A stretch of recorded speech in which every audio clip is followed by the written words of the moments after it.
Est-ce que vous avez déjà été déçu des verts et des violets que vous obtenez en mélangeant du jaune, du bleu et du rouge?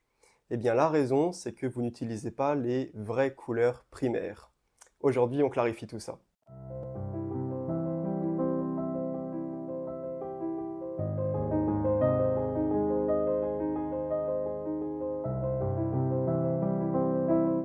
La semaine dernière, nous avons vu que les couleurs pouvaient être placées sur un triangle plutôt qu'un cercle, et que ce triangle était plus naturel et plus efficace pour deux raisons principales.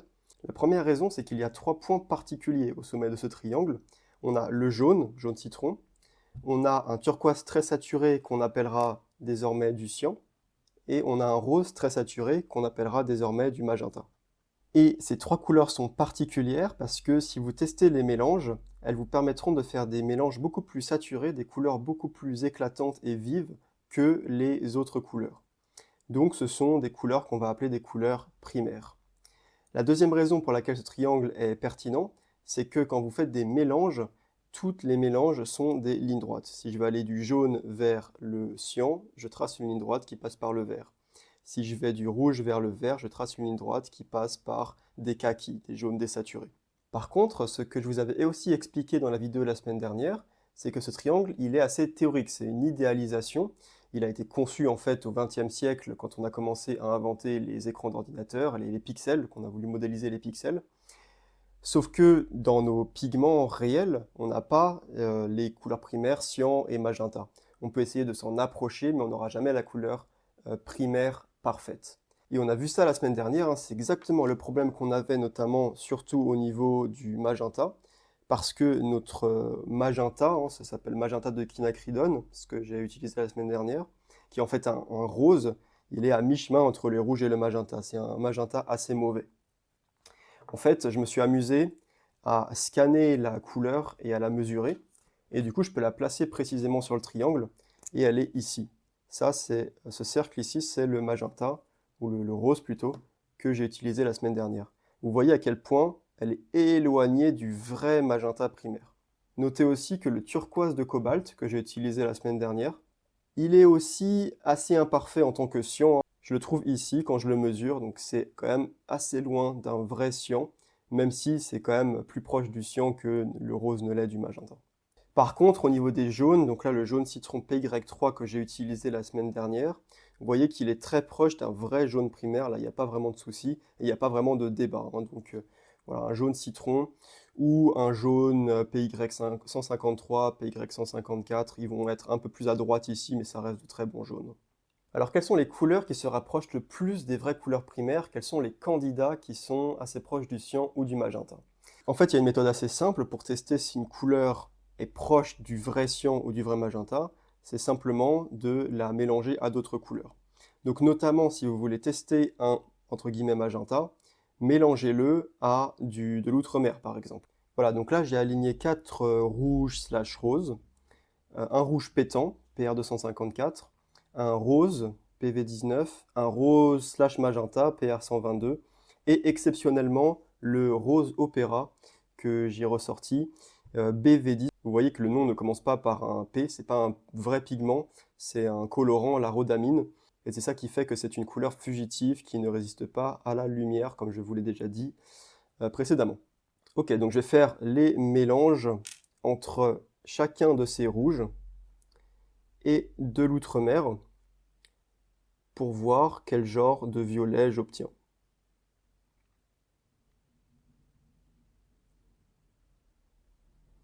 Donc voilà le violet que j'obtiens avec le rouge pétant. Vous voyez que c'est pas un violet pétant. Voilà, avec un peu plus de bleu, ça donne ça. Un violet désaturé, une ombre violette. Alors, avec le rose permanent, voilà ce que ça donne. Ah, c'est quand même déjà beaucoup mieux. Avec le PR122 que j'ai utilisé dans la vidéo de la semaine dernière, on avait déjà vu hein, que ça donne un beau violet.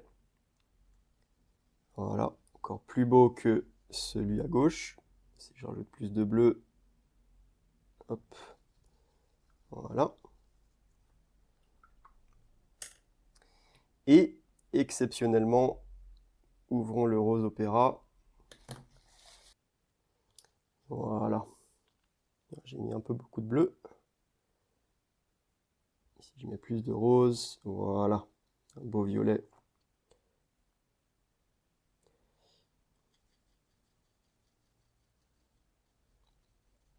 Donc plus le violet que vous obtenez est saturé, quand vous mélangez votre rose et l'outremer, plus ça veut dire que votre rose est proche du vrai magenta.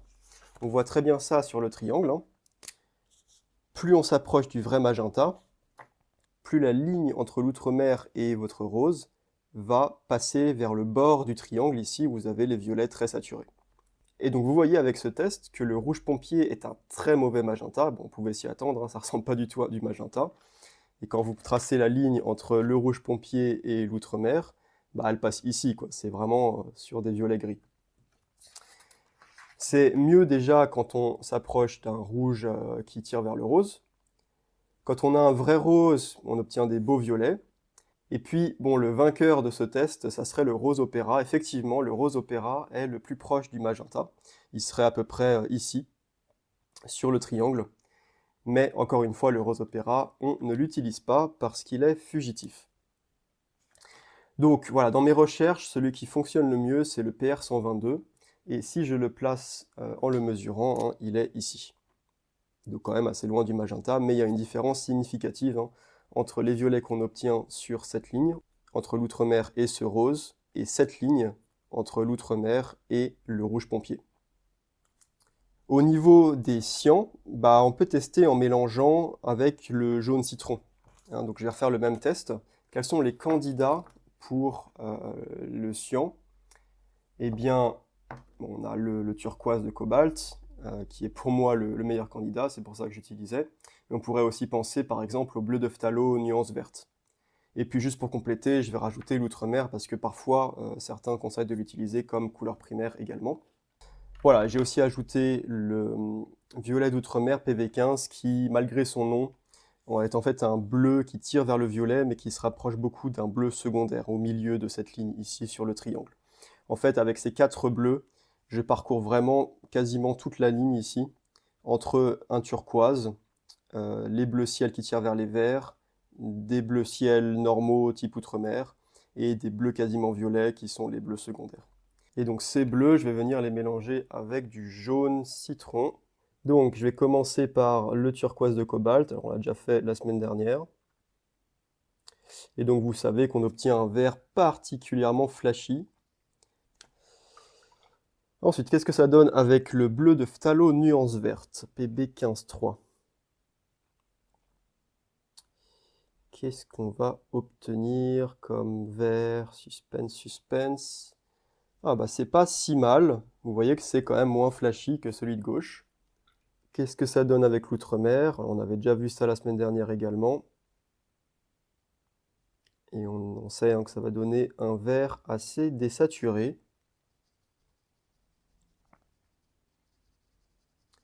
Voilà.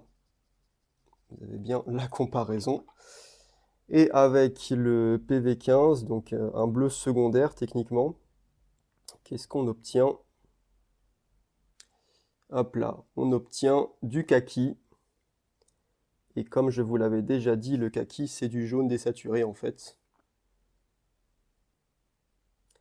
Et si je mets plus de bleu, ou si j'essaie d'aller à mi-chemin entre le bleu et le jaune, hop, on obtient du gris.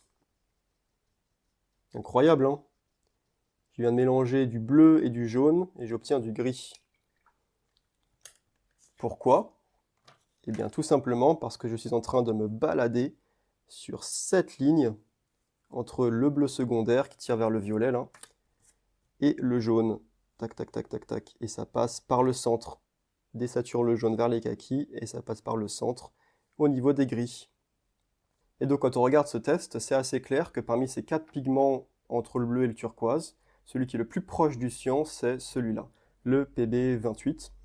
Donc si on se restreint aux pigments résistants à la lumière, les pigments les plus proches des vrais primaires, donc le plus proche du cyan, ça va être ça, du PB28, turquoise de cobalt, et le PR122. Et c'est pour ça hein, que c'est ça que j'ai utilisé la dernière fois. Maintenant, comme on l'a vu la dernière fois, là il y a un problème, hein, parce que si j'utilise ces 3 couleurs primaires, en me disant un peu naïvement, ok, j'ai choisi les couleurs les plus proches du jaune, du cyan et du magenta, ce qui est le cas, hein, techniquement, et ben le problème c'est que vu que le turquoise est un cyan trop imparfait, et que le rose est un magenta encore plus imparfait, quand je mélange le turquoise et le rose, j'obtiens un bleu qui est décevant. D'accord? Donc en pratique, ces 3 couleurs qui techniquement sont les plus proches des vrais primaires, ça va pas être top top.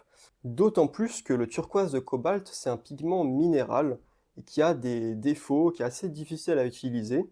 Alors notamment, il a tendance à être assez crayeux. J'ai testé différentes marques, c'est toujours un peu comme ça, et je pense que c'est la nature du pigment qui fait ça. Ce qui fait que c'est assez difficile, et je dirais même presque désagréable à mélanger et à appliquer.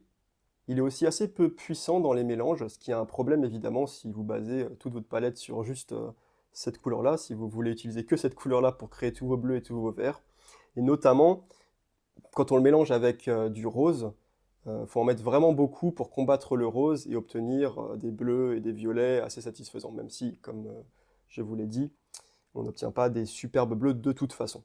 Il est aussi assez opaque, ça varie selon les marques, mais de toute façon, ça sera jamais une couleur aussi transparente qu'un bleu de phthalo, par exemple. Et ça peut poser problème dans les mélanges, ça peut être difficile à doser, ça peut voilà, perdre en luminosité, en fait.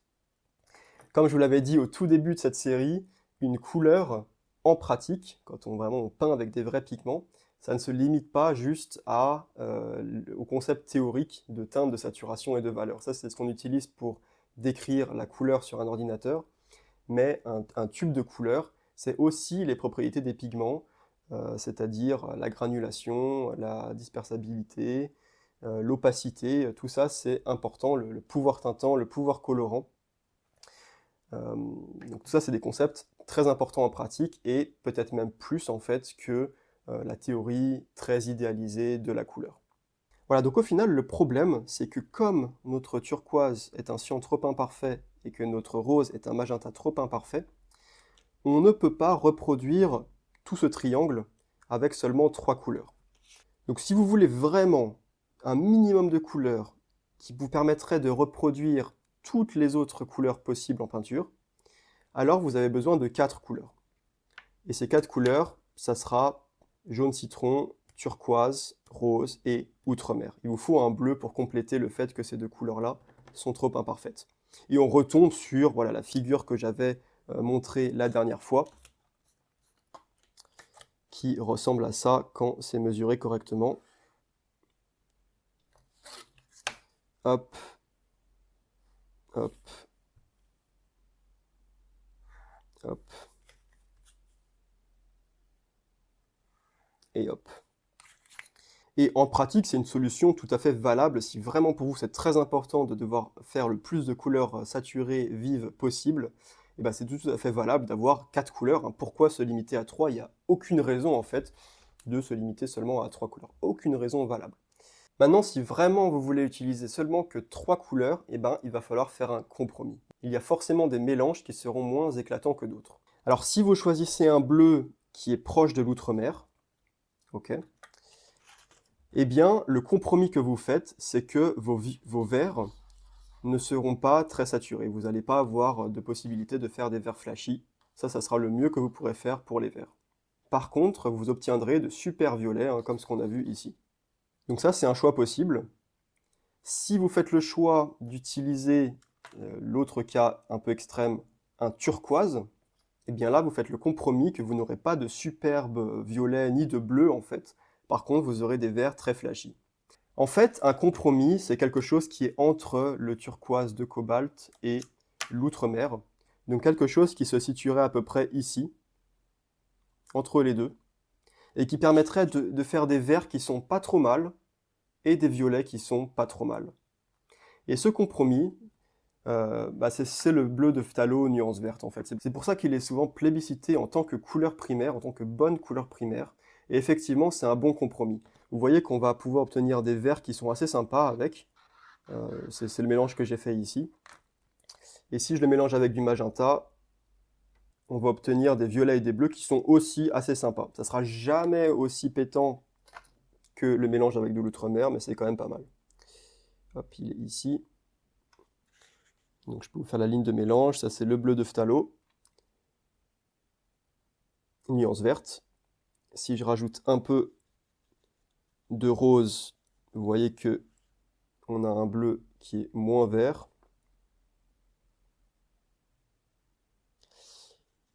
Si je rajoute encore du rose, on arrive sur des violets. Voilà.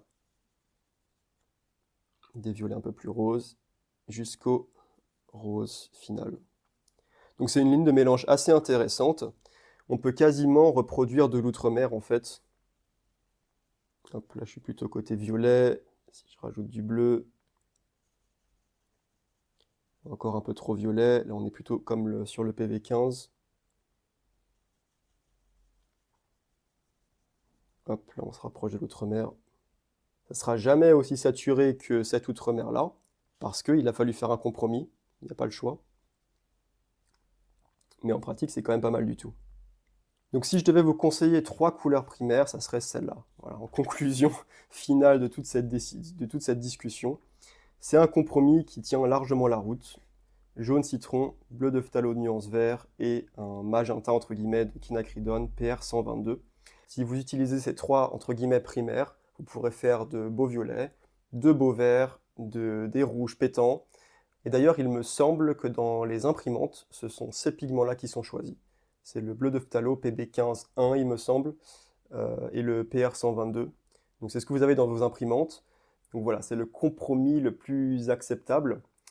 Mais c'est aussi pour ça que vous avez peut-être été déçu en imprimant des photos, déçu de remarquer que les verts que vous imprimez sont beaucoup moins éclatants que les verts sur votre écran, ou même que les bleus que vous imprimez sont beaucoup moins profonds et vifs que les bleus sur votre écran. Et ben c'est tout simplement pour ça, c'est parce que même dans les imprimantes, on ne peut pas trouver de pigments parfaitement primaires pour mélanger du vert et du bleu. Et donc la solution finalement, si vous allez vers des imprimantes haut de gamme, c'est d'ajouter des couleurs. Vous n'avez pas juste une cartouche jaune, cyan et magenta, vous avez plus de cartouches, notamment une cartouche qui va être plutôt verte, une cartouche qui va être plutôt rouge. Vous avez juste plus de couleurs. Ok, alors pourquoi est-ce qu'à l'école on apprend que les couleurs primaires sont le jaune, le rouge et le bleu, et non pas le jaune, le cyan et le magenta?